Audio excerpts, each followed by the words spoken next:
Impact Crowdfunding Event of the Year. We are so grateful to our sponsors who make SuperCrowd24 possible. Funding Hope is a new SEC-registered FINRA member crowdfunding portal focused on helping social entrepreneurs and community builders find and attract impact investors. Halyard Compliance is a firm specializing in regulation crowdfunding compliance for portals and issuers. Purpose Rounds is transforming customers and communities into owners and advocates.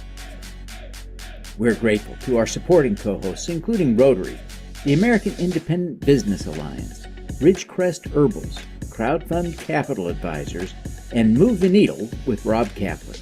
We're grateful to all our co-hosts, the Brainchild Company, the Caribbean Community of Venture Capitalists, Community Vision Solutions, CrowdMax, Crowdfund Better, Crowdfund Holdings Innovators, Crowdfund Main Street, the Crowdfunding Professional Association, Dakin Capital, DealFlow's Reg A and Crowdfunding Conference, The Gig Group, Incolo, Connect Capital, Kings Crowd, Cougarand Capital Holdings, Mashup Lab, the National Coalition for Community Capital, Neighborhood Economics, Pre-Round, Quantably, Raise Green, Raises.com, Utah's SBDC, the Social Impact Level Up Podcast, the Kassan Group, the Local Crowd, the Mill, the Main Street Journal, the 10K Project, the University of Maryland Baltimore Graduate School, and Weconomy.us.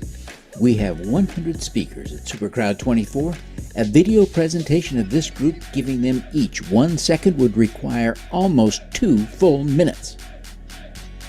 This event is packed with information and inspiration. We'll record it so you can come back to view what you miss. On April 24th, please join us for our SuperCrowd Hour webinar, Contributing to Positive Peace Through Impact Crowdfunding, featuring expert peace builders.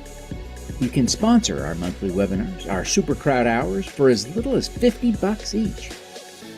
We have SuperCrowd Chicago coming up on June 12th. Register at 4sc.fund/CHI with the code SuperCrowd to save 30%. You can sponsor this in-person event for as little as $500, and the max impact sponsorship is just $2,000. As you know, I host the twice-weekly streaming television show Superpowers for Good. Join Bill Gates on the list of guests. You can apply at nom.s4g.biz.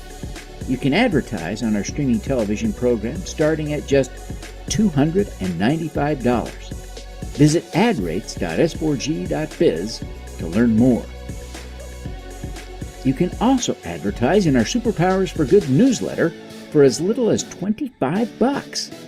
Visit newsads.s4g.biz to learn more. You want to learn more about advertising with us? Schedule a call with me at s4g.biz/adcall.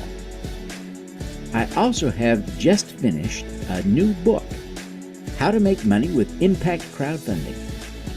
Pre-order your copy at 4sc.fund/TLC. Now, let's get started. All righty, folks. I am so excited to be here today with all of you. This is just going to be a thrill for me. And these live pitch sessions hosted by our friends at NC3 are just really the highlight of the event for me. This is what this is about, right? To bring together people to facilitate actual investment in our companies. And we are just thrilled to be here to do that. I want to acknowledge our mentors that have helped us mentor the people. Victoria Bennett, a crowdfunding expert, is among our mentors. To Pilson Gomez from Honeycomb Credit was another, and Karen Rands from, she's an author and the head of Cougarand Capital. She's an amazing entrepreneur and a guide on crowdfunding, and she helped us with the mentoring of our companies that are pitching today. We've got some great expert judges who are experienced impact crowdfunding investors, including Bill Huston, who is an Inc. magazine top 19 global crowdfunding expert who has managed or consulted on 6 investment crowdfunding campaigns that have raised over $700,000 since 2021. Bill was a content consultant for the Rutgers University Crowdfunding with Impact Program, a board member of the National Coalition for Community Capital, and a founding member of the Black Crowdfunding Coalition, along with the 10K Project and Crowd Wall Street.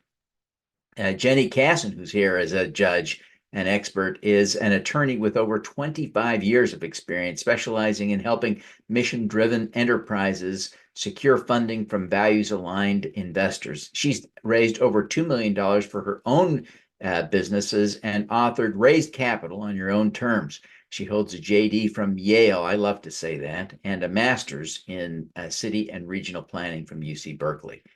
Andrew Connor, who is here as a judge, has over a decade of experience in the new economy sector, including work with Bali, now Common Future, and as a founder of the Center for Community Ownership. His organization undertakes community ownership projects nationwide and supports Crowdfund Montana campaigns. Andrew also serves on the Crowdfunding Professional Association Board of Directors. Chris Miller is the special projects consultant for Planewave Instruments and a prominent advocate for economic development through community capital. Formerly Adrian's lead economic developer, he has contributed significantly to Michigan's Public Spaces Community Places program and the state's investment crowdfunding law. Chris is also a founding board member of NC3. Chris is a dear friend, and if you ever get an opportunity to meet Chris, you just have to know Chris is just one of the greatest living humans. It's an honor for me to introduce Chris, and I'll turn the time over now to Chris. Thank you so much, Devin, for setting the bar so incredibly high that I will never, ever in the history of my life achieve it. But what the heck? Generally, I like friends with low bars, and so I appreciate that, Devin, a lot. So terrific. Well, it's really exciting to be here, and on behalf of the National Coalition for Community Capital and our board and executive director, Bill Huston, is one of our board members who's here today. We are so pleased to be doing this.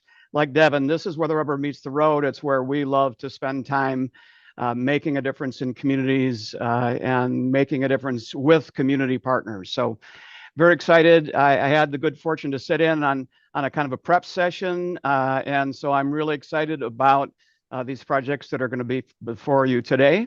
And let's get right to it. Yi-Hung is going to go first, and she's going to knock you dead. The project that she's got is just amazing. Are we ready with the timer? Yes, I think Shannon is going to time that. Yes. All right. Yes, I'm ready with the timer. No Thank problem. you, I'll take the 5 minutes. All righty. Yi-Hung, take it away. Right on the screen, I just want to show this is the place where you can go to actually invest. Great. Thanks. All right, Yi-Hung, it's all yours. Amazing. Thank you, everyone. Let me share my screen and then I will take this away. Great. So, hi, everybody. My name is Ye-Hong Ju. I am the CEO of Zet, and we are building the new front page of the internet. In 59 BC, the Romans invented the first ever newspaper by inscribing the news of the day onto a stone tablet. 2,000 years later, we're still reading news on stone tablets, but this time our screens are looking more and more like this. This is a subscription paywall. If you recognize this screen, chances are you're one of a billion people who hit paywalls every day. Paywalls have a bounce rate of 99.7%, which leads to a crisis of misinformation, clickbait, fake news, and sensationalism. Until today. Our product drops paywalls with just one click, like magic. Our secret sauce is that we are one of the only companies in the world to broker these types of licensing deals with publishers. To date, we have 110 deals and counting with the likes of Forbes, the Miami Herald, New Scientist, and many, many more. And this is just the beginning. We currently have 5% of the global paywall market, and we're coming for the rest. Pricing starts at $9.99 per month for 30 articles, making this affordable for everybody. And it scales up from there. So if you want to read more, you pay more. We share revenue with newsrooms so that every time you unlock an article, a journalist gets paid and we get a hefty cut. The global news industry is worth $60 billion, and that's despite a tiny existing paywall conversion rate. Now, the reason for that is because news is quite expensive. If anyone has Wall Street Journal subscription, New York Times, and you see your credit card bill every month, you'll see what I mean. What our product does to innovate in the market is that we make it 10x easier to pay, thereby expanding the size of the pie, growing it for everybody, and ensuring a win-win for newsrooms and for readers alike. And we've got the traction to prove it. Our demand grew 5x last year. We're currently at 50,000 registered readers, on track to grow to 250K by the end of this year and 1 million or more by the end of next. So what differentiates us from the competition? For existing news players, we like to call them News 1.0 companies because they were almost universally founded in the 2010s. The biggest attempt in the space has been Apple News when they acquired a startup named Texture in 2018, and they only serve Apple users in a limited capacity. They only have licensing available in 4 countries, and they don't fully solve the paywall problem. In a new era, we're ushering in new innovation, and we're excited to be the forefront in this space. Now, let me tell you a little bit about myself. I'm the first generation immigrant daughter of a journalist and an engineer. I studied philosophy at Harvard, worked at Twitter on 2 consumer teams as a product manager, and I was a business reporter at Forbes and Forbes 30 Under 30 in media. I'm joined by industry veterans in media and technology. My head of partnerships, Axel, has a decade of experience closing deals with some of the biggest publishers in the world. My CTO, Alex, has built companies, including edtech companies, from the ground up. And finally, Mo and Vivian are leading our AI division, and they are machine learning researchers out of the Mila Institute for Artificial Intelligence and the MIT Media Lab. So what does the future of news look like? We believe that the future is going to be intelligent, fact-checked, and personalized. To that end, we're building that with ZAI, and we have a 4-part algorithmic system to recommend news to you, to surface the world's most interesting content, to summarize it for you. So if you're busy, you can get the kind of TLDR, to contextualize it for you so that you see news in a timeline and not in a vacuum. And finally, to have an interactive element so that you're not just passively scrolling on feeds, but rather you can question the news, you can receive answers, and you can interact with it as well. For ZAI, we've made huge strides in just the last 6 months alone. The first thing that we'd love to announce is that we have a partnership with the Mila Institute for Artificial Intelligence. That means that we have a direct pipeline to some of the most intelligent machine learning scientists and researchers and postdocs in the world that we can work with, a talent pool it's really unmatched. And also we have acquired Below the Fold. This is Vivian's startup. So they were using natural language processing to contextualize news on timelines, and this is going to be a very critical element of our 4-part algorithmic system. And finally, paywalls are not the end for us, they're just the beginning. If you can imagine all the different paywalls you hit on a daily basis on the internet, whether you're trying to read an ebook or trying to watch a movie, a TV show, maybe listen to a paid podcast, one day we want to unlock them all. And if we're able to do that, then we can truly usher in a new era of media democratization and make sure that knowledge and information is accessible to everybody. Finally, we have an exciting chance for the crowd to invest. This is the first time we've ever opened a community round on WeFunder. You can also access this link through zet.ai/invest. And so we're really excited to have you on board, and we're almost sold out of early bird shares. We had a huge jump in investments just this morning, so get in while you can. Thank you, ladies and gentlemen. For too long, knowledge has been in the hands of a few. Help us bring it to the many with Zet.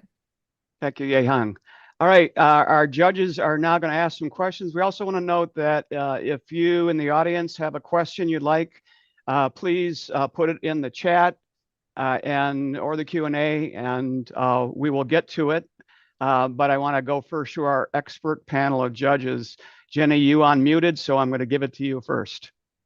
Yes, thank you. That was incredibly impressive.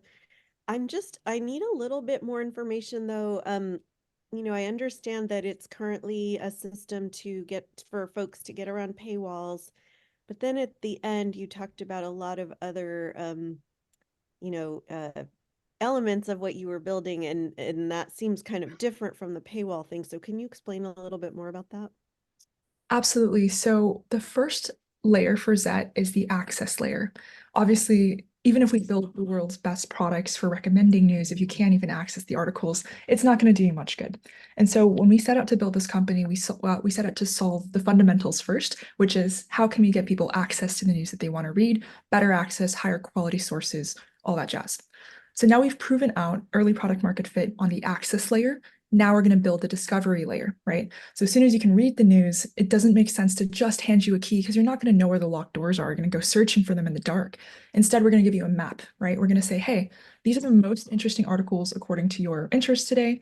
This is what your friends are reading. You know, we can go a lot of places from here. And that's why we believe access and discovery go hand in hand. Thank you. Great, thanks. Andrew, if you'd go next, that'd be great. Yeah, I had a question about you said that your fee is $9.99 per month, is that right? And how does that, just out of curiosity, do you have any sort of distribution or average cost for the paywalls that you are, like, how does that relate to the total dollar value or the average paywalls of what the companies would charge directly to an individual? Yeah, so it depends on which publisher you're talking about. Different publishers have different rates of engagement with how many articles are read. So that's not standard kind of average public information. What I will say is that how our math breaks down, $9.99 for 30 articles, that's about 33 cents per article. You're not purchasing it as a micropayment, you're purchasing it as a bundle. So you don't have to worry about multiple charges on your card or anything like that. That also allows us to price our articles fairly and have a cut directly be given to publishers. So they know that every time we read an article, they're going to get some percentage of 33 cents per article read, and that can scale up potentially infinitely, right? So if we have a ton of reads, they're going to get a proportionate amount of revenue share.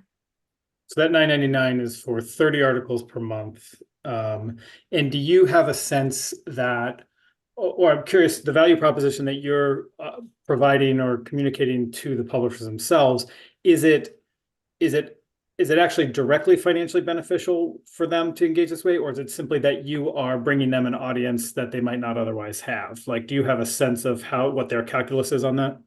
Yeah, so it is directly financially beneficial for the reason that the vast majority of people do not convert to paid readers. Like I said at the start, over 99% of people will bounce from a paywall, which means that there's no way for these these publishers to monetize from the vast majority of their audience.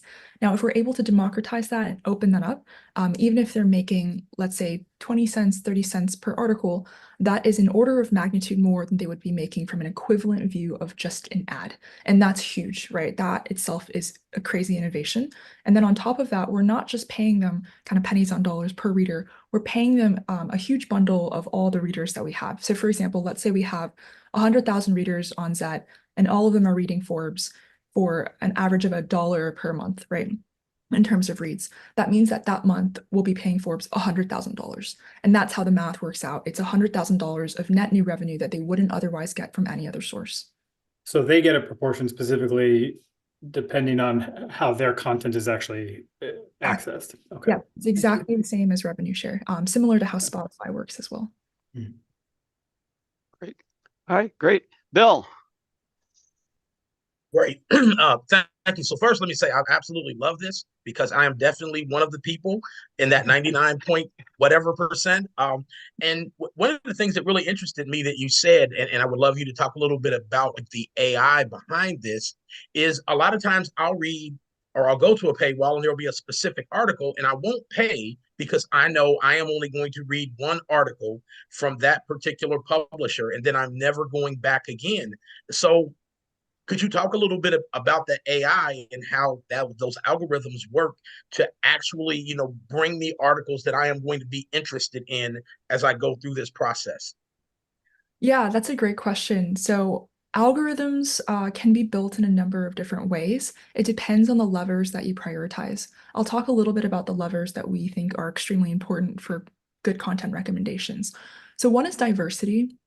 This seems counterintuitive because every algorithm out there just gives you more and more of the same. If I watch a video about ice cream, soon my entire feed will be about all kinds of different ice creams, and I'll only ever be reading or watching ice cream stuff.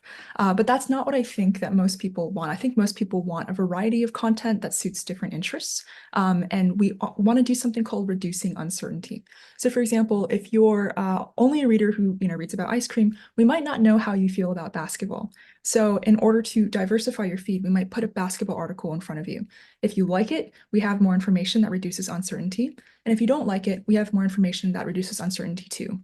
What we won't do is assume that just because you see an article about basketball, we're just going to infinitely give you articles just like that. The other thing that we can do is a network-based approach. And what that means is that based off of the network of friends that you might have on Zet, or what's currently being shared, or what's, in the interest of your friend group, we can have a nodal play where we basically recommend things that are popular in a given network, or even a crowd-funded approach. Like if you think about services like Reddit or even Twitter, the things that you read are mainly based on popularity, right? It's what people are sharing on a daily basis. And right now, there's not a lot of algorithms that are very optimized around that. And so we plan to kind of both have a network-based approach and have an algorithmic approach in terms of how we recommend content. Great, thanks. I want to say I really appreciate the care you're taking on that algorithm piece, because one of my big objections is how our content all speaks to the first thing that we say out loud, and that, in a diverse community like we live in a diverse country, we need to hear diverse voices. So I appreciate that. I'm just going to go back through. Andrew, did you have any follow-up questions you wanted to ask, or Jenny or Bill? All right, let's see if we have any questions. So Shandon or Devin, any questions in the Q&A or from either of you? Well, this is such a cool thing. You are operating now, right, Yehung? Yehung? I apologize. I've been trying to practice. Yeah. I guess we're at a point where I think it's fair for us to ask for a little bit of performance data. And I hate to put you on the spot, I know, but can you talk about sending money to Forbes at a scale of 100,000 a month? What kind of scale are you sharing right now? What's maybe the biggest check you've written into whom? Yeah, great question. So the example I shared with Forbes was just an example, so please don't take that literally. That being said, what I can share is that our check sizes can range from 5 figures to 6 figures to some of our top publishers. That is from an MRG format. MRG stands for Minimum Revenue Guarantee, which we've used to close some of our initial deals. Moving forward, we're going to shift entirely to a revenue share basis. So the revenue that they make will purely be a function of the money that they kind of bring in terms of subscribers and interest and audience on their websites. And so while I can't share specifics with our publishers because we're under NDA, what I can say is that we really want to be the next platform that will be able to scale and will be able to generate new revenue, a new wave of interest for media. And that's the only way that I think we're going to fix the division in this country, is if we're kind of all reading good sources and we're kind of cooperating instead of fighting. And we all can agree on the same set of facts. So yeah. Yeah, I actually wrote for Forbes for a number of years, and so I actually visited the Forbes office back when they still were in Manhattan, and it was interesting. Forbes was and maybe still is slowly going out of business, and it was just painful to watch. From I was able to sort of peek inside from my position as a contributor, and it seems like this could be a game changer for publishing. How do you see that? Do you think that's possible, that you can actually change the game at sufficient scale for a publisher the scale of Forbes? Yeah, that's exactly the target that we're aiming for. We're going big or going home here. If you think about the business models of news, they've been copy and pasted from the print era. Back in the print days, you'd have an advertisement on a newspaper that an advertiser would pay money for, and then you yourself would pay money for a subscription for that newspaper to be thrown at your door. We've literally just copied and pasted that. Now we have online ads and online subscriptions, but the internet doesn't work in the same way. And so we're excited to have new ways to innovate on payments, and therefore create new revenue sources for media outlets, and therefore support the overall industry into the next generation. Fantastic. Well, thanks for setting a really high bar today for our pitches. Just a terrific job. It's really exciting to see the innovation happening from someone in your generation. So knock it dead, make the world a better place. Thanks, Yehung. Thank you so much. And next up, Janelle Spencer. Janelle is here. Hi, Janelle. I And think your I'm screen sharing share? the screen there so you can see Janelle's campaign. It's on Crowdfund Baltimore. It may be a little hard to type that in. We'll put that in the chat. You can also just visit crowdfundbaltimore.com and browse the offerings there. She'll pop up quickly. Perfect. Thanks, Devin. And welcome, Janelle. We're really glad you're here. We understand you have something exciting to talk to us about today. So I'm going to let you get right to it. Shannon, if you'll give her her time up there, and we will go from there. Hi, everyone. Am I sharing my screen? You are. But you can see the notes as well, right? We can. I need to go to slideshow. There we go. Fantastic. That should do it. There you go. All right. Thank you all for your attention. So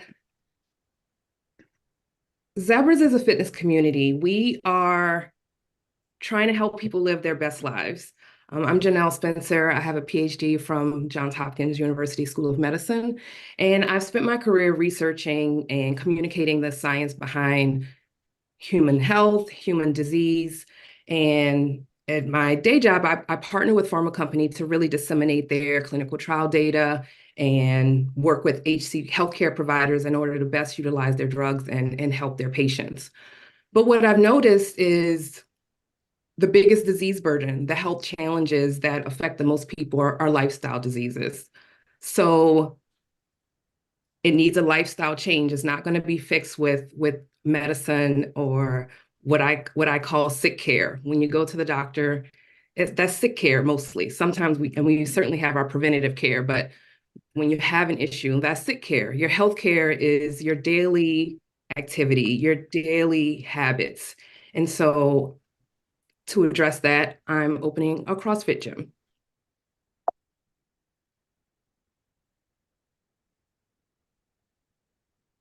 Specifically here in Baltimore City. So in Baltimore City, there's a pattern of historical racial segregation. The city is predominantly Black. Over 60% of the population is Black. But we live in highly segregated neighborhoods, and this started from redlining from the 1930s. And the graph that I'm showing you here, this is from the 2020 census. So these patterns of racial segregation persisting for, almost 100 years now. And what we notice throughout the city is that certain trends, certain metrics track with the pattern of racial segregation that started in the 1930s. These are poorer health outcomes, less access to physical fitness facilities, and little or lower public investment money compared to the predominantly white neighborhood, and lower private investment as well. So you have a population that doesn't have access to investment, doesn't have access to physical fitness facilities, and no surprise, the health outcomes are poor. And Baltimore City as a whole has poor health outcomes compared to Maryland and the US.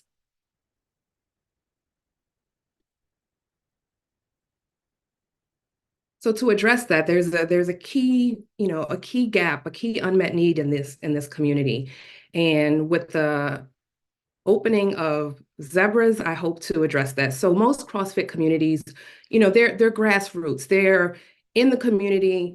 People who attend the gym, they come 3 to 6 times a week. You really become a part of a community that affects not only your physical fitness, but also your mental and your social health.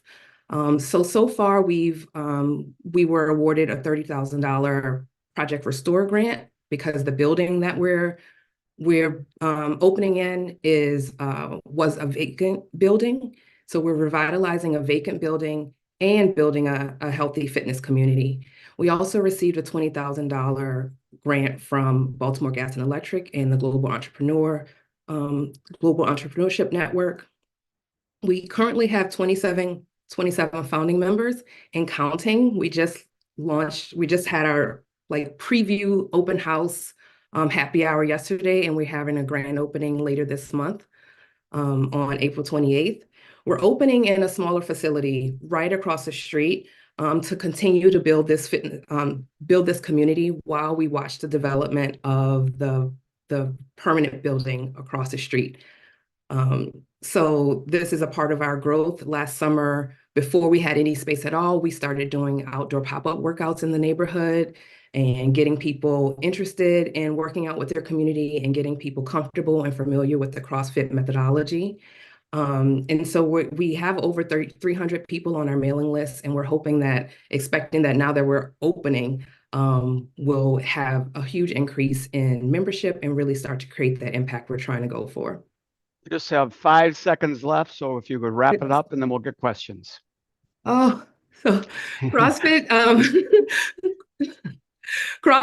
this is just a part of the market. It's a growing business, and CrossFit has recognized that you can't just go after these elite athletes. It's really a path to fitness and health for everybody. And so CrossFit is growing, and in order for CrossFit overall to grow, they need to branch out into different and more diverse neighborhoods. And that's what I'm trying to do here in Baltimore. All right, great. Thanks for doing that. Quick wrap up. I know that wasn't your favorite way to do this, but you'll get a chance to talk some more in the questions. Yes. So if we can bring up the screen with the judges, and then we will get from there. So while they're coming up, I'm wondering about the name. I have an idea about why you maybe did it, but I'd love to hear that real quick, and then we'll get to the judges. So zebras, zebras are such cool animals, and symbolically, they represent everything we're trying to nurture in our community: individuality, freedom, balance. And apparently that's zebras. That's how everybody says it across the world, except for Americans. Okay, great. All right, thanks. All right, who's first up on the questions? Bill, you unmuted. Go for it. He just beat you by a hair, Jenny. So I absolutely love the work that you're doing. So the question I have is kind of about economic impact and community impact, not so much with your business, but around your business. What you describe is kind of a systemic problem, right? That's not, even if I get out and exercise and I go home and eat macaroni and cheese, it's not going to do me a lot of good. A lot of the neighborhood that you described in Baltimore, I am sure, has food deserts in it. If those entire neighborhoods are not food deserts, how are you going to perhaps collaborate with and bring healthy food options, into the building where people are doing the cross training? And is there a possibility to create more jobs through value added foods? Absolutely, absolutely. And that's definitely a part of our plan, to partner with meal prep services and local caterers and chefs and people in that food space to come and talk about healthy eating. We have a nutritionist on staff, and part of our founding member package is to offer a 4-week nutrition coaching program to help people understand how to fuel their bodies for the workout and for daily life. And I just want to bring up, the map again so I can show you where the gym will be, because like this pattern of segregation is very interesting. You can tell it doesn't happen by chance, because this stark line here is a divide. And can you see my arrow? Okay, so right here is where the gym will be. So it's right on the cusp. So I'm trying to bring investment dollars and also just really support a very diverse community. It's not just, I'm not deep over here, which would be great and part of my growth and future plan. But to start, my first gym location is right here. There's a giant, there's a weekly farmers market that's, very supportive. I think you can get tokens, and you can transfer some of your government supported food funds for tokens for the food market. So we're really at a great location to really benefit the diverse community that we live in.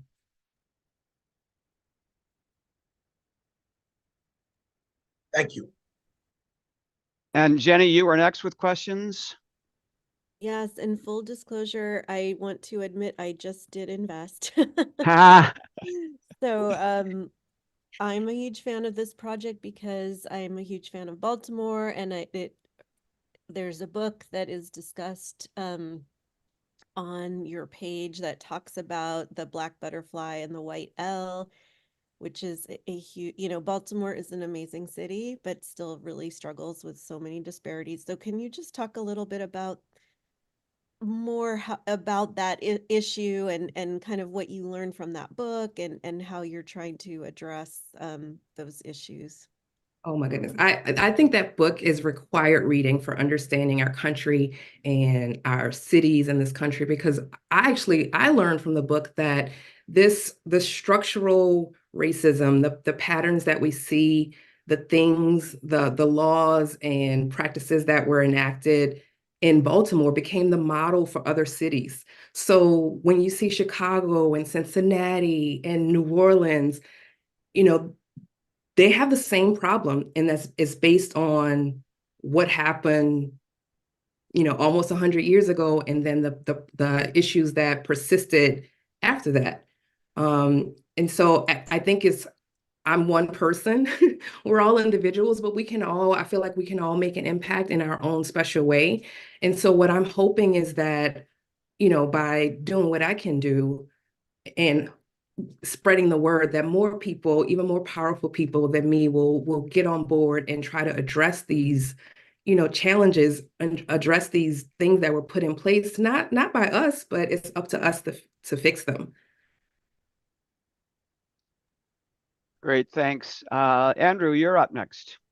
Yeah, my question is a little more specifically about your business strategy. And I'm curious, that location where you're going in are you going to be is it more like this is sort of a fitness desert, and so you're planning on activating a lot of people who don't have access in this area? Or is it more like there's a lot of different gyms and you're offering something different, or something else? Sort of curious about your positioning as far as how you intend to distinguish yourself to just the general customer community. Absolutely. So it is a fitness desert. There are no gyms in the area. There is a YMCA it's well loved, but it doesn't serve everybody's needs, of course. And if you go just a few miles away to a neighborhood in the White L, there's a yoga studio, a Pilates studio, a gym with group exercise classes. And so Zebras will be a CrossFit gym in the community. And I always say that the couch is my competition. There are lots of people sitting on the couch. We want to get them with the community, a coach to help them with their accountability. And if more fitness studios come, I only see that as a benefit, because it just creates that environment of wellness and prioritizing your physical health, which only makes the community stronger. Great. And Thanks. Chris, can I jump in with a second question real quick too? Yeah, so sure. You sort of, I think you were sort of intimating at this, Janelle, and I'm sort of curious if I was hearing this correctly, but CrossFit culture sort of notorious for having like a very strong culture, right? Like a very sort of particular subculture. And I'm wondering if kind of in your experience, or if you feel like there's kind of work to be done, it sounded like your notion is like, this is not necessarily a culture that has been entirely like inviting or open to people of all races, and is that like, do you feel like that's a challenge you need to address? What's your plan for addressing that? Like, how do you kind of broaden that sort of appeal and that welcoming quality of the culture? Yeah, so it starts with the CrossFit business model. They started from just one guy training his military and police friends.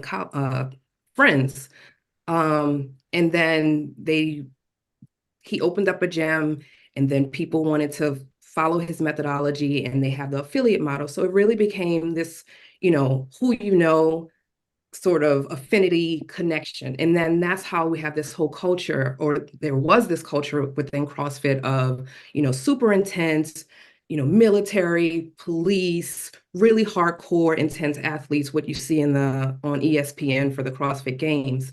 But 20 years later, when you go into an affiliate, also it's super white. There are lots of Black people who do CrossFit, but I think it's probably like, I don't know the number, it's over 80% white. So it is very white, but there are Black people that do CrossFit. It's just not a lot.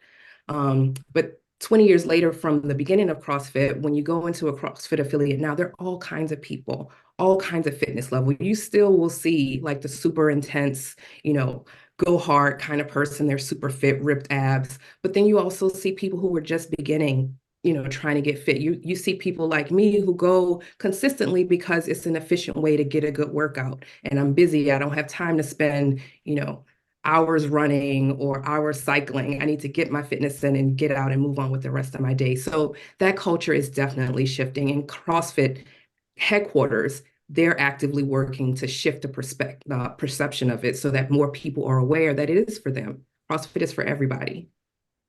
Awesome. Thanks. Great answer. Thanks. So we got about a minute and a half left. We have an audience question from Jackie.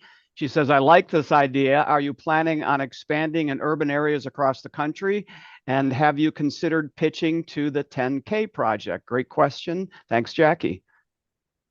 I hadn't considered pitching to the 10K project yet, but it would be an amazing dream to expand into different urban areas, even start expanding into different areas within Baltimore.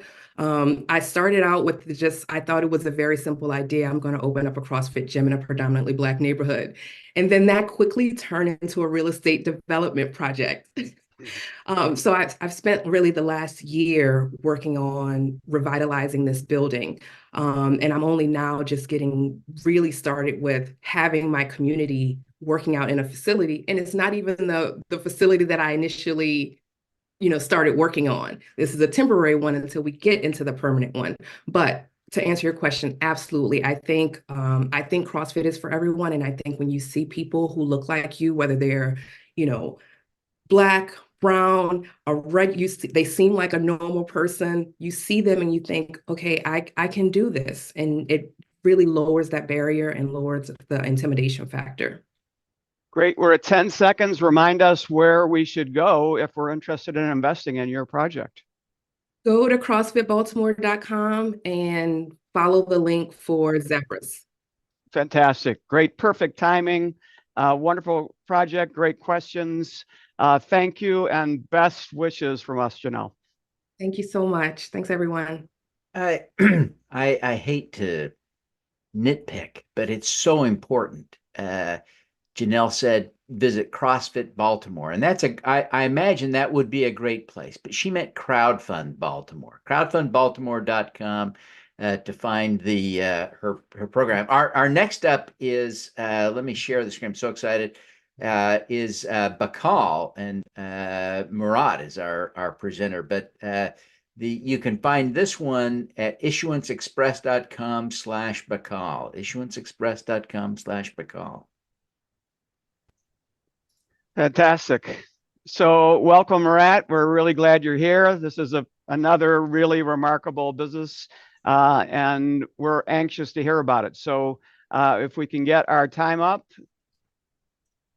and take it from there. Thank you so much. I'm excited to be here today. My name is Murat Karsoğlu, CEO, co-founder of Bakkal. We work with international brands and products from different parts of the world like Asia, Eastern Europe, Middle East, and others. We make the products available to customers in the US where they can order it over Bakkal application and get it delivered to their doorstep. And the US immigrant population lacks access to their original groceries. And I came to the US in 2000 from Turkey. Since then, I was surprised that I couldn't find my groceries here in large chain stores. And finding the stores that sell my product wasn't easy. Stores were far. I was willing to even pay more and wait for my products. Over time, I realized I wasn't alone. And this is the reality of millions of people living in the US. We shop from unreliable small ethnic grocery stores. Grocery accessibility issue for immigrant population is huge, but the question is, why is this happening? Where is the bottleneck if there is a demand? And you would think America being the land of immigrants with all kinds of ethnic restaurants, this wouldn't be such a big problem, but the truth is, there was no data on ethnic consumer items. The ethnic grocery market is fragmented, disorganized, leading to inefficiencies and limited product availability. And supermarkets struggle to locate shelf space for niche products, and small niche distributors also lack data and stuck with the same old sales channels. And the fragmentation really complicates sourcing for both consumers and retailers. A significant lack of market data worsens the problems, and the barriers limit competition and innovation and keeping ethnic groceries less accessible. And at Bakkal, our mission is to solve these issues through innovative technology and partnership. We use data analytics and AI to enhance supply chain efficiency and inventory management, improving the shopping experience. Our platform provides retailers and brands with the data they need to make informed decisions to enable growth. And we prioritize, of course, the consumer's needs and offering an AI-optimized, tailored shopping experience that addresses their specific preferences and challenges.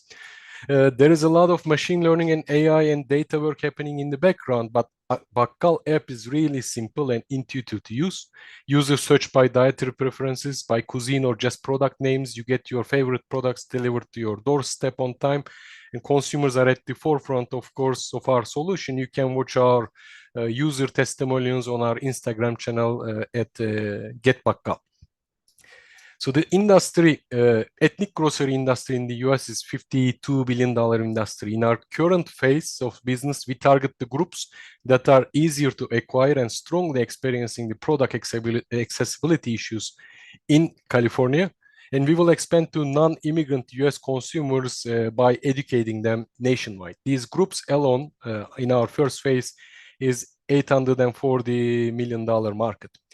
And how we differentiate clearly, and we lead on hard to find international products. On left-hand side, you see traditional e-commerce models where they ship. On upper half, you find specialty online and offline grocers. In the category of international and conveniently accessible options, Bakkal leads with the largest availability. And we have over 50,000 SKUs on our platform from different cuisines. We are getting close to 30,000 in users and 800K in revenues. We have raised 3.5 million in angel investment, just people like myself experiencing the issues. And our low customer acquisition cost is the proof of untapped market opportunity. We kept paid marketing very low. We have a lot of room for growth. And of course, we are a community and impact startup, and we are greening the process. We protect the environment. Our fleet is all EV vehicles. We provide growth for refugees, career path, and collaborate with minority nonprofits. We reduce the food waste, and we work with family owner producers. We have been featured in major media outlets such as Washington Post, CBS News, and NPR for our impact. And you can find more about us and our offering on our offering page. Join the movement by investing in Bakkal. We are on Issuance Express, issuanceexpress/Bakkal. Since we have some time, interesting facts about Bakkal. Bakkal has the largest product database on ethnic and import groceries, even larger than USDA. And 20% of Bakkal users are interested in non-immigrants seeking alternative grocery and options. And industry data shows that due to higher standards and hygiene and food safety, demand to kosher halal products are increasing. Thank you for your support. It means a lot for our community. Looking forward to serving you all. Wow, well done. And I know you were watching carefully in the practice earlier today and the other ones, and you totally nailed it. So really great. So I'm going to go right to the judges. Who wants to ask that first question? Bill, you unmuted first, so you get to go. Yeah, great presentation. I mean, I know that this is a really big part of the market, and this opportunity is huge. One of the two questions I have for you is if you could explain in a little more detail how you actually get into that fragmented market, because there are so many small businesses that, you know, that are competing sometimes for, you know, for those same dollars in those ethnic communities, how you get into those and kind of make the decision on how that food is distributed to those particular companies, and how can the well, maybe I'll just leave it at that one. And thank you, Bill. A couple more questions. Sorry. Yes, yeah, and then we have been in business for 3 years, founded in 2021. But the first thing and the first challenge we had to address was exactly this problem. How do we get to this market? Because there was no data on it. And first thing we did, and we went, this was in 2021 early, we went to small grocery stores, mom and pop shops, and listened around 300 of them. So if there is a demand, how come you don't have the product? Because that's the biggest challenge. I buy something and next week they don't have it, and I want it, they don't have it. So we dived deeper into the issue, and we realized there is a distribution issue, and distributors don't have data either. And to start with, actually, although from outside we look like a delivery company, but we are a data company.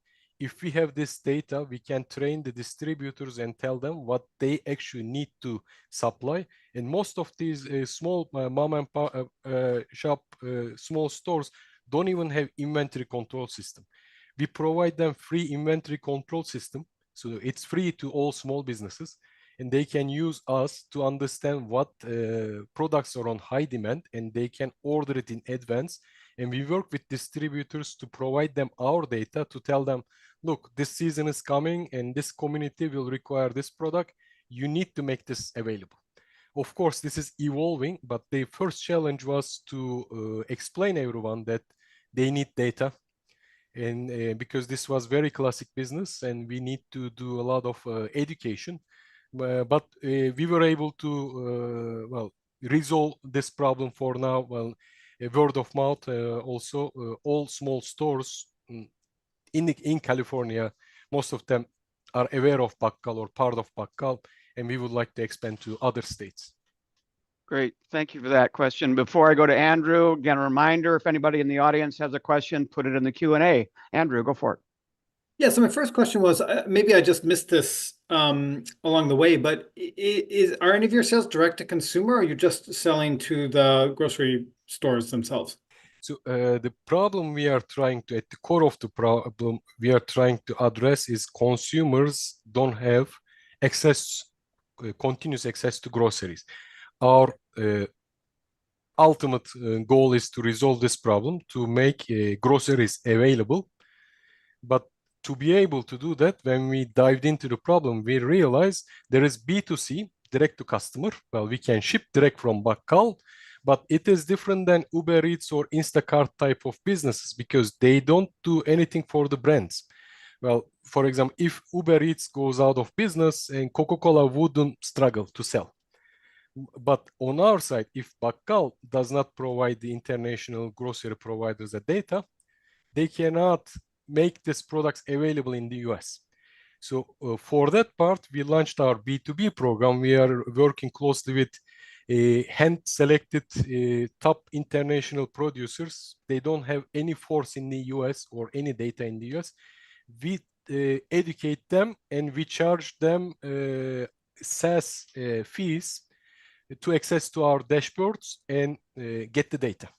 So we are educating international producers. We connect them with different channels. This could be e-grocers, distributors, but ultimate goal is to help US population to have access to these items over Bakkal. Okay, and so the users of the app itself, are they individuals or are they yes, stores? individuals, yes, yeah, Okay. individuals, yes, yeah. Okay. Great. Thanks. Yeah, I'll stop there. Yeah. Okay, Jenny, I'll get you. And then I know, Bill, you had a follow-ups, and Andrew, looks like you do as well. So go ahead, Jenny. Well, could you say a bit more about how you find and select and vet the suppliers and Great question. what impact this is having on the suppliers that you work with? Oh, yeah, great question. Actually, yeah, very interesting. So I'm gonna share one.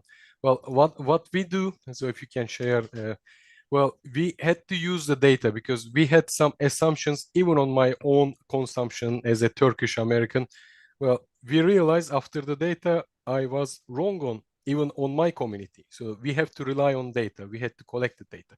After we did, we collected user feedback and looking at the brands and products that are on high demand, we start reaching out. This is by LinkedIn reach out or email campaign using Apollo. We reached out to brands that are significant and they have high quality, high food safety standards. And well, of course, no one would say, I don't want to sell in US.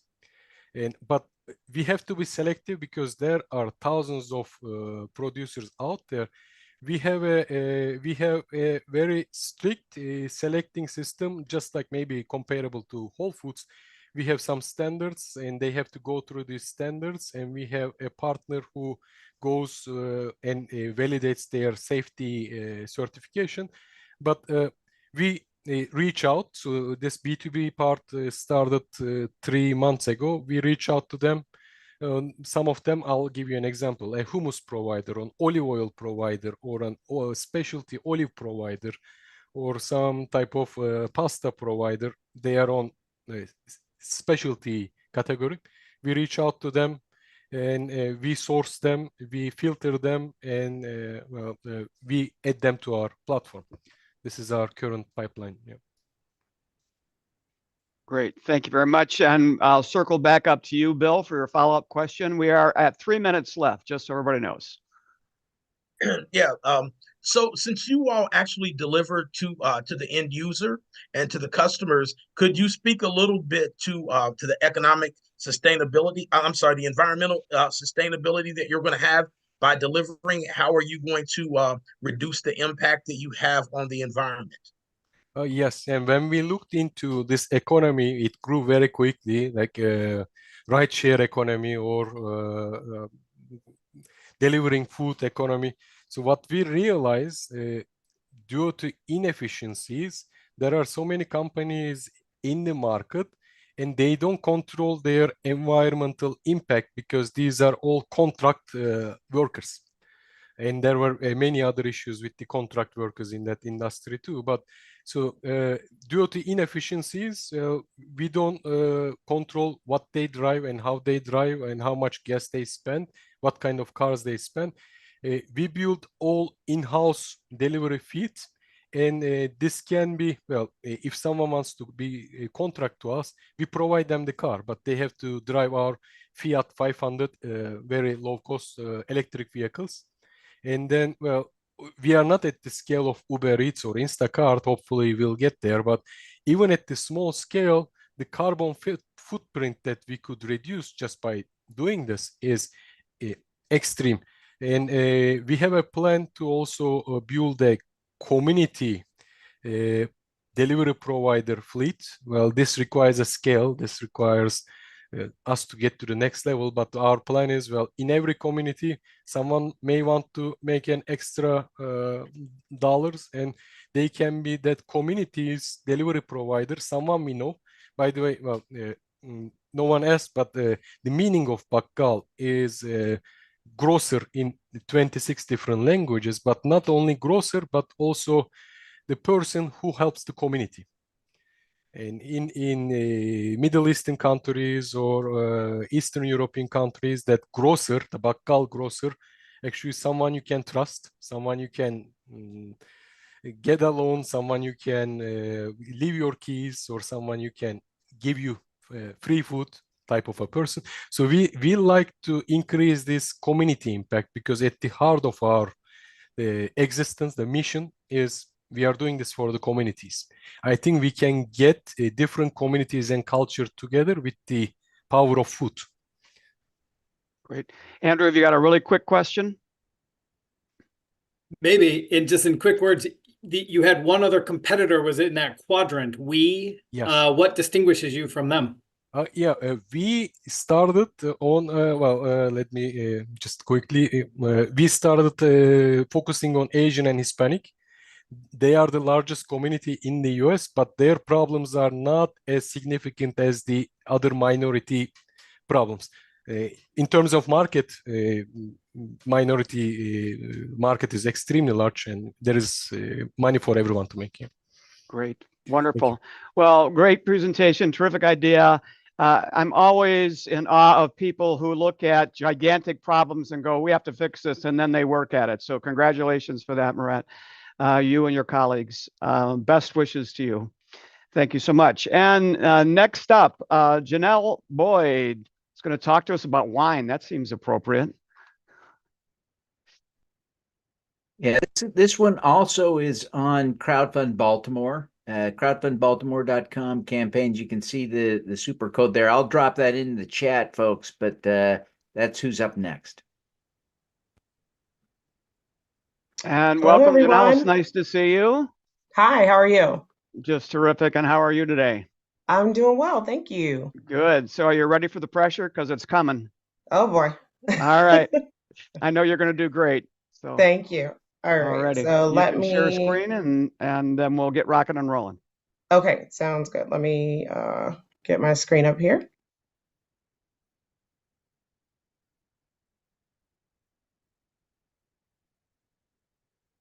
Okay, can you see my screen okay? We can. We're not seeing the presentation version. So if you want to do that slideshow change.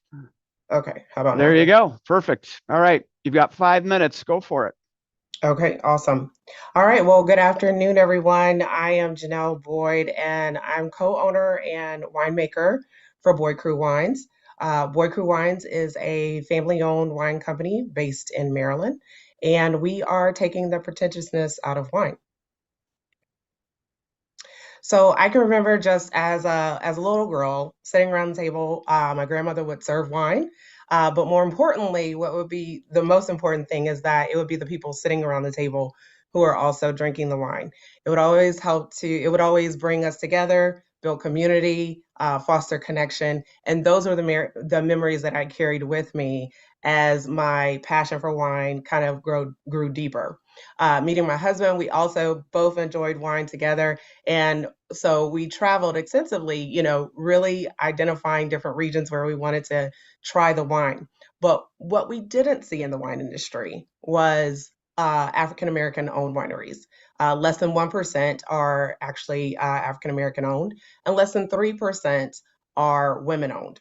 And what we also didn't see, and what we would hear a lot from our friends, were that there was a connection that was lacking there, kind of a perceived pretentiousness that was a little bit intimidating for them, which is why they didn't necessarily choose wine as their beverage of choice. So as we started leaning really into the idea and the dream of starting a wine company, we really thought about or saw an opportunity to specialize in taking the pretentiousness out of wine, especially here in Maryland where we're based, and really offer it through pairing wine with moods and moments. And so one of the things we do is we harvest all of our grapes, we source all of our grapes right here on the eastern shore of Maryland. We also manufacture and produce all of our wines in Maryland as well. Our wines build community and foster connection. And they also are the catalyst to helping people with promoting self-expression as well as self-care. We also really use sustainable practices in our farming practices in making the wine as well. Trying to move forward here. Sorry. So launching our wine company in April of last year, we really hit the ground running and were excited to see that our wines were well received in the marketplace. We were able to, two out of three of our wines actually received best in class at the Maryland Wine Masters competition with gold and then also silver. And then we also were able to surpass our Q2 revenue goals just in the first month, letting us know that we were on the right track. Sorry, I don't know why I'm having trouble here clicking ahead. Okay. We also sold out of all of our wines. We were projected to sell out, and we did sell out of all of our wines by the end of the year of 2023. One of the things that we do through our wines that's really important to us is our mission of building community. So we host a lot of wine experiences that actually are rooted in the community, where we're able to offer people a different way to discover wines, whether it's through pairing our wines with art and local artists, pairing our wines actually with local musicians, even pairing our wines in a way that maybe they haven't been able to explore or discover, before when drinking wine. And so we sold out of most of those experiences last year as well. And then recently, we were able to secure our first big box retailer with launching into Target DC just last month. So the wine, beer, spirits industry is one of the fastest growing industries. The global wine market is projected to grow from $340 billion to $456 billion in 2028. How we'll scale. So we are scheduled to release 3 additional wines to our portfolio, making a portfolio of 6 wines.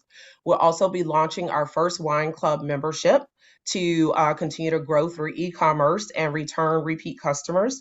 And then we also are looking to identify a location for our tasting room and community marketplace where we can continue to deepen our community impact. When you invest in us, everyone wins. And you're investing in something you love, hopefully, wine and community.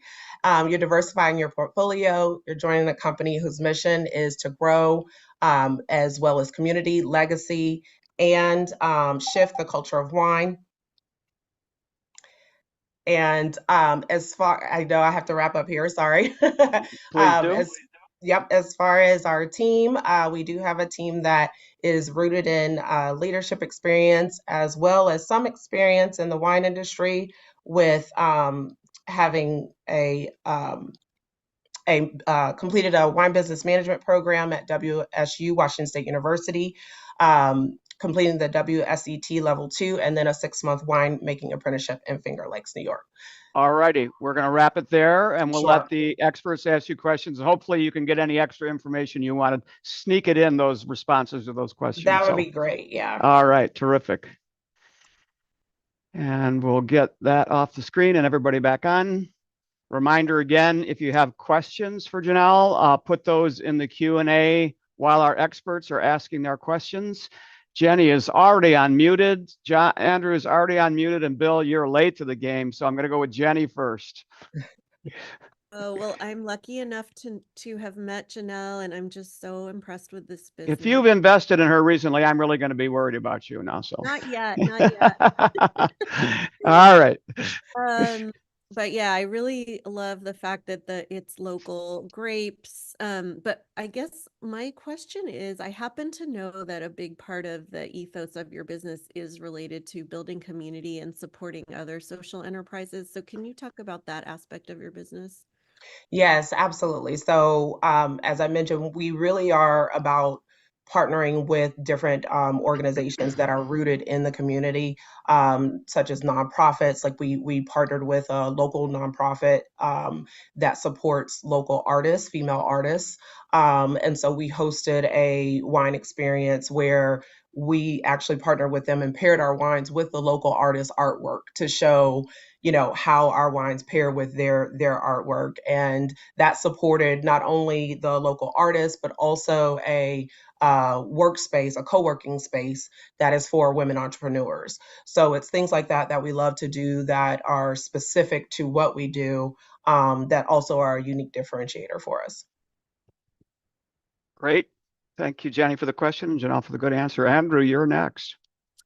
Yeah, thanks, Janelle. Yeah. I'm sort of curious, you know, I feel like there's kind of this, it always kind of feels like, well, alcohol businesses are sort of like, not that they're like can't miss, but they're, you know, a pretty good bet. And we see your presentation, it all looks like things are on an amazing trajectory. Like, what are you struggling with? Like, what are your challenges? What are your obstacles? What are you worried about as you sort of grow the business?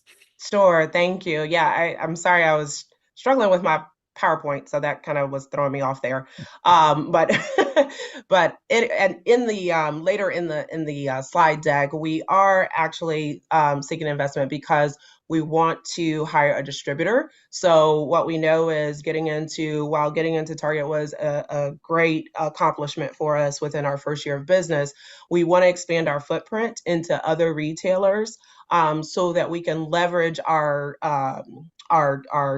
direct to consumer our direct to consumer sales, as well as our B2B, our retailer sales. So that's definitely something that we aspire to do. Also, just inventory. We are a small producer right now. We do want to continue to expand our production. Right now, while we have minimized our overhead, so to speak, you still have the manufacturing component or piece of it that still is a pretty heavy lift. Yeah, so can I ask a follow-up on that, Chris? Is that Please. Yep. Okay? Yeah, and so I know a lot of manufacturers get in that sort of uncomfortable middle zone where it's kind of like we need the contracts, but then we have to be able to fulfill, and we don't want to fulfill before we have the contracts, and that seems especially difficult with a product that takes a while to produce, right? Because of the fermentation period. Like, how do you manage that kind of uncomfortable middle period between your contracts and your inventory? Yeah, Great question, Janelle. Yeah, I'm sorry. No, I said that was a great question. So make it a great answer here, right? Yeah. So I think twofold. Number one, that is why we opted, or in our business plan is for us to have a component that stays direct to consumer, as well as retail. Some of our competitors have opted to go straight retail and retail only, which I believe leaves you at a super risk. If a retailer decides to pull you off shelves, then you have lost a huge piece of your revenue now. One of the things that we did strategically and on purpose is, as we launched, or even prior to launching, we actually started building our community before we ever went to market. And they have been a huge component of helping us, from identifying what the name of our wines were going to be, the design of our labels, where we were going to launch. So they have been just as much a part of the story as we have, and they already were invested before they now have a chance to invest. So that has been a huge part of, our success story thus far. But I think, to your point, Andrew, that's also why we've minimized the risk, so that as we continue to increase our production, we know that we have a direct-to-consumer base that we can count on while we continue to try to stabilize the retail aspect. Great, terrific. Well, Bill's chomping at the bit, so we better let him in. So, all right, Bill. All right, great. Hi, how you doing? I did actually have the opportunity to meet you in Baltimore, so wanted to say hi. So I'm going to give a quick shout out to Louisville, Kentucky. And this is the home of bourbon. So I do understand a little bit. And my question is, how do you position yourself in the market, right, to continue to grow that base? Do you position yourself as, like Maryland-based grapes? So I think you get where I'm going with that question. Yes, I do. And how do you position yourself to continue to grow your base? Yep, absolutely. So right now, obviously, we are very much intentionally focused around being locally grown, locally based, especially in Maryland. But I think that actually also translates in a way to growing regionally as well, because what I've noticed, and that's actually why we decided to produce in Maryland as opposed to, for example, Virginia, which is right next door and is very well known for their wines already, their wine, wine region and wines already, is that there is an element of curiosity as well as interest, because we're based in Maryland. And if you aren't aware, Maryland is not necessarily known for wine. So I think that always provides an element of surprise when people do ask us, because we don't import any of our grapes from California or Virginia or anywhere else that people might think, right now is considered great wine comes from, but that is one way that we will continue to grow, in addition to the fact that we are minority owned. Being minority owned in both regards is also a way that we will continue to tap into our audience, our community, and continue to grow it. Great response. Thanks. It was worth the wait for Bill's question and your answer. So, so when I'm having conversation like this, I always notice what people have on the wall behind them, and it has what looks like a drawing of you, and it says "She is fearless" on it. Oh. So I'm wondering how being fearless has been useful in your entrepreneurial journey so far. It's been very useful, Chris. I would say that's probably my muse when I need to channel that when I need to channel that like today. That then then I'm reminded every time I'm here. But it has been an interesting journey. But I think we knew that coming into this, given that there haven't been there hasn't been a lot of people who look like us who are doing this in our area, right? But we have been very fortunate to have people within associations. You may be familiar with Fawn Weaver, who is located down in Tennessee, who are, aspirationally blazing similar trails that we, either have been able to glean from or, hope to glean from as we continue to grow. And that just gives us, I feel like that gives us hope, and it definitely gives us inspiration and motivation to keep going. Terrific. All right, let me go back. Any follow-up questions from Andrew, Jenny, or Bill? Okay, I don't see any questions in the chat. I've got just a quick Andrew. one. Yeah, Great. just you said you're sort of in the process of looking for the tasting room space. What's the status of that? Locations identified? Where are you at with that? Sure. So we actually are looking at in Baltimore, which is actually one of the ways we got connected with Crowdfund Baltimore. But we are looking in Baltimore just from the initial research that we have done thus far. We feel like there's a diversity factor there that we can tap into. Also from the aspect of us being very community, mission driven. I think there's another aspect of being able to draw in some of the aspects that Baltimore already has, the charm, the some of the underserved areas that we'll be able to hopefully give back to through our efforts, and lean into some of the talent and the resources that are already there as well.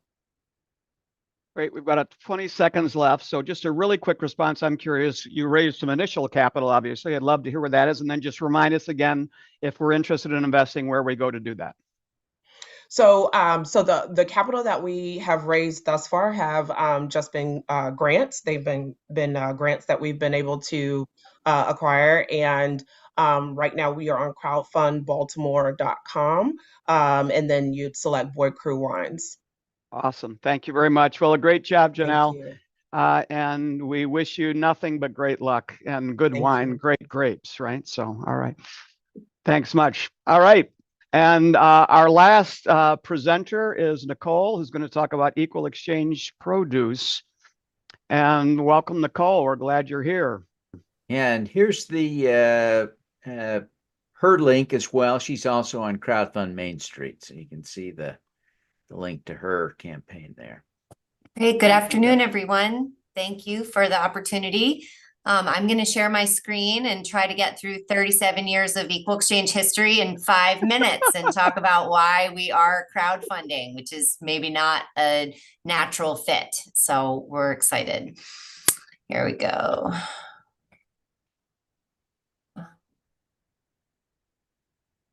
Okay, great. See if I can get rid of that. Okay. Whoops, that's the end of my, oh boy, hang on a second. That is the end of my slide. Let's see if I can get back to the beginning. Here we go. Good. All right. So, yeah, Equal Exchange is a worker-owned co-op based in Massachusetts. We are doing the offer through Crowdfund Main Street. So thanks to Devin for setting me up well there. I'm going to give a couple some information about Equal Exchange. We were the first U.S. Fair Trade certified coffee company. We were founded in 1986, before fair trade certification was even a thing in the U.S. We were founded as a for-profit worker-owned co-op for a reason. The for-profit side was to actually exist in the marketplace and represent small farmers around products that are not grown locally. Sort of taking the local movement and connecting to your farmer and applying it to products like coffee, tea, chocolate that are not grown here and often are sort of a faceless commodity. We were formed as a worker-owned co-op so that workers had a voice, and that was the founding model. So it's one worker, one vote. And that's the same for the president and founder of the company as it is for people working on the production line. We are 100% small farmer grown products. This model is to connect small farmers and consumers. And we have a model that farmers own their own land and are part of a co-op or association that exports directly.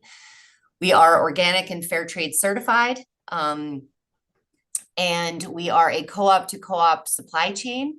So that's, you know, in some instances, we're buying from co-ops, we're farmer co-ops, we're a worker co-op, and we're selling to consumer food co-ops. So that's an entire supply chain that's based on cooperative principles. And last year we had 70 million in annual sales. Okay.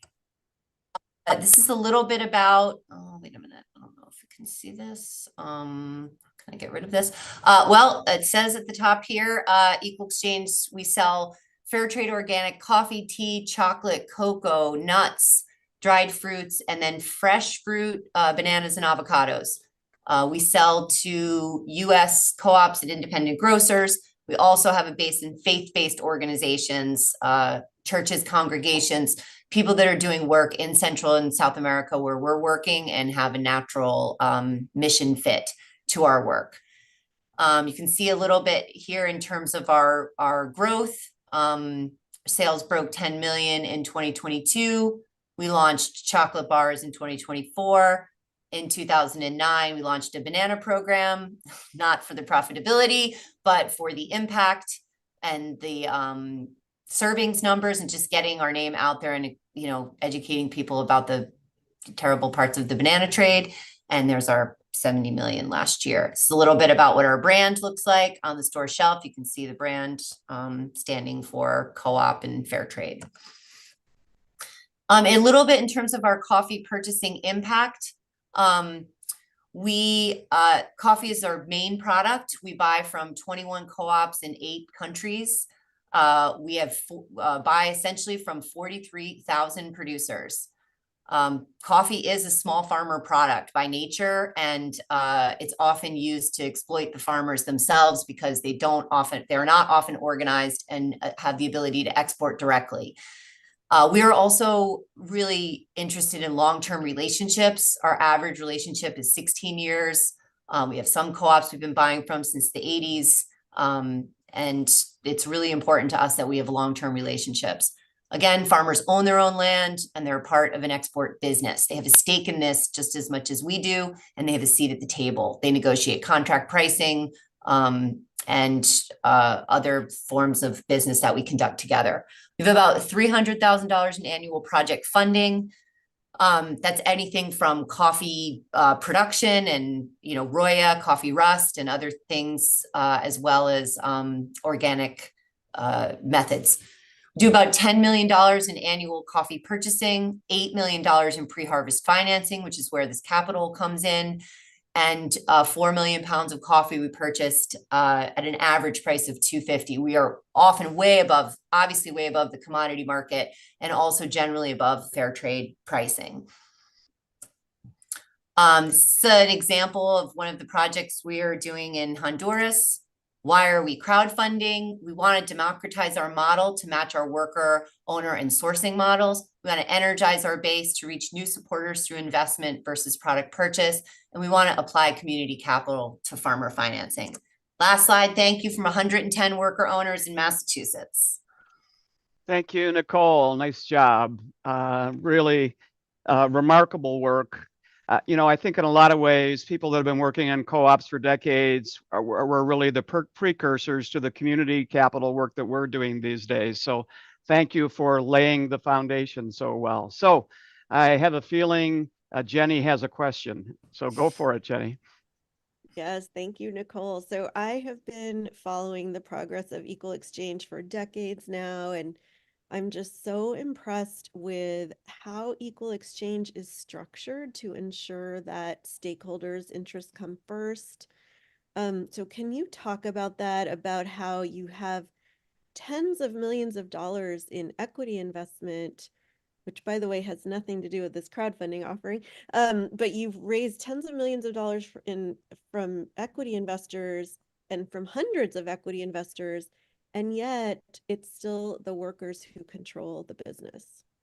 Yes, so because we are a worker-owned co-op, we are the Class A shareholders. And so the Class B preferred shareholders that we've developed over the years, you know, it's not a traditional capital model, right? There's no vote, there's no seat on the board, there's no guaranteed dividend. You saw the first slide, it said never sell out. We have a never sell out clause in our business, so nobody's getting rich on the sale of our business. And the rate of return is very modest over time. It's been very steady, but very modest. So obviously at the beginning, it was pretty hard to find people in the 80s that were willing to do this. It was friends and family. Again, I mentioned our faith-based groups, and just this patient capital model where people know, I mean, we're very transparent about our financials and the decision-making that we do. Our board is made up of worker owners, yet we do consider investors when we are at the table, because we know that this patient capital allows us to extend also that patient capital to farmers who are really subject to exploitative credit and terms, right? So part of our mission for coffee financing, coffee is harvested once a year. So pre-harvest financing of $8 million is often, you know, 8 months before harvest. And that's the make or break deal for farmers. So I think investors know their capital is going directly to work, and we can show that. Terrific. Thank you for that. I'm going to Bill next, just because he looks like he's not ready and I want to grab him. Go. Ready, Bill? All right. Yeah, thank you. I appreciate that, Chris. Bill, I've also lived in Louisville, Kentucky for many years. So lots of love for Kentucky out there. All right, so you know that I am going to start talking about the local food movement in Kentucky Proud here. So one of the first things that really jumped out at me is you have 43,000 small farmers. How can you talk a little bit about how you all are able to bring those farmers and those products, you know, into one funnel and pipeline, and then at the end stage with those farmers, do you individually talk about, you know, where a particular coffee or tea is produced by a certain family farm? Yeah, so we have some origin blends, and we also, well, let me answer the first question about how are these farmers organized, right? I mean, I think a lot of the common sense gut checks here are farmers are opting to be part of a business together. So they hold organic certification together. They hold the fair trade certification together. They're forming actual businesses in their communities. So maybe their kids have gone to technical school and might not want to farm. How do you keep younger people in these communities?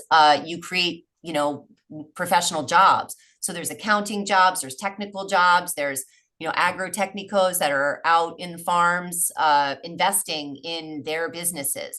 And they can do this because they're getting also a better rate of return, and there's structure around this. So these farmers themselves are already organized into these associations. They may be different regions that are coming together for export. Take the banana business for one, right? There's, you know, thousands of farmers involved in bananas, and you're having to export 40,000 pounds in a container every week.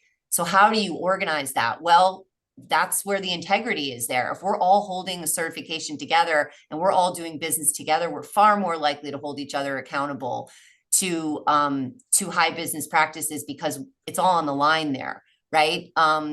So that's how sort of the organizational structure. Fair trade also has premiums associated with it that farmers have to democratically decide how to spend. So this isn't a charity model. Farmers have participation in this, and that's another way where farmers are on boards, and they're deciding how to spend their money, essentially, which is an empowering factor also. I would say we do have blends. We are not as specialty as some other specialty coffee companies, because really our model is more about volume, right? We need to be doing everything in volume. The only way we can be competitive in the market is because we are importing 40,000 pounds of coffee. We're blending prices from year to year. We're blending inventory from different regions, and we really need to be competitive. Farmers want to sell more. They want to sell it for a high price, but they need to sell more. And there's a huge amount of fair trade coffee out there that is not even being sold as fair trade, and not even sometimes even being sold as organic. And the power of buyers is tremendous. They set the market. They don't have to take the risk on the farm. They set the market pricing. And there's so few buyers out there at any scale. It's really kind of a rigged game. So that's where our motto is. The coffee is really high quality because we know the farmers, but it's the model that we're selling just as much as the coffee. Great. Okay, Andrew, you're up. Yeah, I'm sorry if I missed this in your presentation, Nicole, but what are the intended uses of funds for the money that you're raising in the crowdfund? Yes. So for us, it's actually a dual pronged idea. Like, we do need to keep replenishing our capital, but what we've really struggled with and what crowdfunding means to us is we were really limited in the number of investors we could reach through our other mechanisms, right? We want to reach thousands of people that can invest in Equal Exchange, but we don't necessarily want to be a publicly traded company.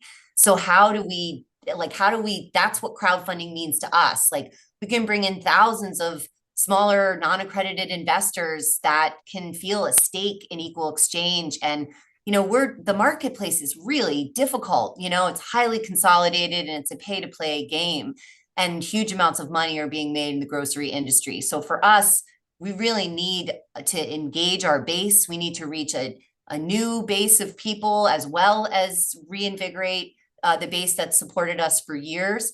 And so this capital will go towards the same things our capital has been going towards, right? Pre-harvest financing at low to no interest rates, investing in our own ability to roast and process and keep as many sort of jobs here in the co-op, and keep as many middlemen out of the co-packing and other worlds, and to be competitive out in the marketplace and give us some cushion over time if we do have to lower our margin to be competitive. That's generally a cyclical thing. So with higher interest rates, they're squeezing everyone. We do have lines of credit we can use for purchasing, but community capital is really our backbone, and we want to engage people and tell the story about what's happening with our model and small farmers globally. Great. I think you've largely answered Luke's question. So Andrew apologizes, Luke, for asking your question. He wasn't privy to it, just so you know. No, I did see it, and I explicitly was trying to steer away from it so Luke could have his time in the sun. But Nicole just was all over it. So yeah, give me a minute. I'm going to take it there. Yeah. So was there anything else to add to, again, Luke's specific was if you could get money from another equity offering, why go crowdfunding? So is there anything else you want to add to your response? Well, also for us, this is a new thing. We have had, as Jenny pointed out, lots of years of experience with, 506B and preferred share offers. And again, we're very grateful, and we wouldn't have gotten to be where we were without that. But we need to grow in different ways. And we feel the weight of the farmers' need to sell to good partners into a good market. And we take that really seriously. So we've just got to find new ways and a new community. And that's what's so great about Crowdfund Main Street and some of the other community funding that's going on out there. It's like, we're not just a coffee company. We're not just a fair foods company. We're a radical organization that wants to change the way business is done. And like, this community is inspiring us in ways that, the traditional grocery industry has gotten really tough. Awesome. So we have another question, but it's a complex one. So I think we'll just make sure that you get it, Chris. So we'll get your question answered by Nicole, because we're just down to 20 seconds left, and I don't think there was a chance to address it then. So tell us again where we can go to make an investment decision to support your wonderful work. Yes, so Crowdfund Main Street is the site, and I really appreciate everybody's time here today. The presentations were great, and this is a great opportunity. Thank you. Terrific. Thank you so much. Good luck.